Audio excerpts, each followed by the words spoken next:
Ethereum is at a critical turning point, and a lot of people start to notice, because when you don't look at US dollar charts, when you actually look at relative valuation charts, you can see a very strong support. I'm really glad that people don't look at charts like this anymore, right? Ethereum in US dollars, because US dollar charts are highly correlated.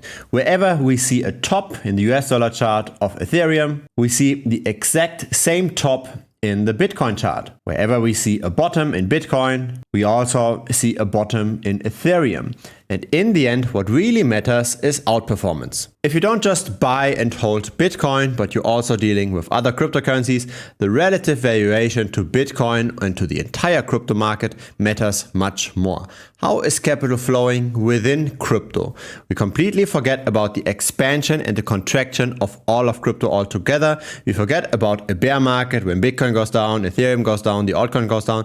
We don't really look at that. We don't look at US dollar charts. We look at flows within crypto. And so for Ethereum, it becomes more and more common to look at the Ethereum to Bitcoin valuation. And here is the support I was talking about. This trading range started in April of 2021, so more than 2 years, and we bounced off very nicely in June of 2022. Saw a rally, an outperformance temporarily of more than 60% versus Bitcoin to then come back down again. This rally here was caused in anticipation of the merge, right, where Ethereum moved from proof of work to proof of stake. After the merge though, unfortunately, that outperformance did not continue. And in the very grand scheme of things, we did see much lower prices, relatively speaking, versus Bitcoin. This here is a drop of 69% roughly. So this support here really matters. It will be interesting if maybe a new narrative picks up, if maybe people talk about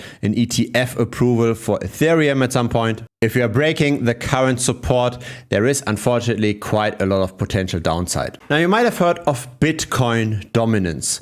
Bitcoin dominance is a measure of how much of all of cryptocurrencies market cap is currently in Bitcoin. And that is recently, with the rumors around the ETF, constantly going up. Currently 54% of all of crypto is in Bitcoin.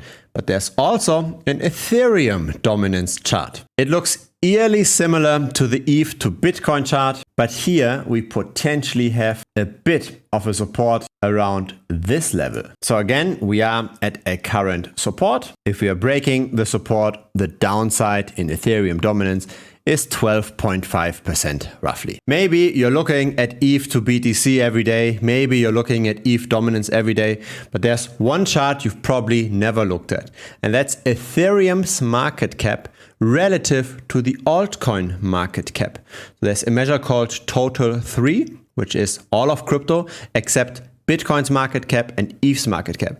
And we can look at ETH relative to Total 3. So this is an adjusted Ethereum dominance by not looking at Bitcoin at all, by looking at Ethereum relative to the rest of the altcoin market. That's this chart over here, the ETH market cap divided by Total 3. Sometimes Ethereum is expensive, sometimes the altcoins are expensive. If Ethereum breaks the supports, it could potentially lose versus the altcoins 50%. The upside is 34%, so not that great either. Because we are so close to those support lines, there is a real chance we see a short-term rally. But long-term, I still don't see the risk to reward favorable for Ethereum. It's not a great store of value because the policies around inflation, etc. are flexible. They're dependent on what the foundation is saying. It's also not a great layer 1 blockchain because the gas fees are so high and there's so many competitors. It's neither fish nor meat. You don't have the upside potential. You do have a lot of risk. And so even though we might see a short-term rally, I personally stay away. I want to have the long term in my favor, and I don't see the long term any good for Ethereum. Feel free to join our Telegram. Link is down below.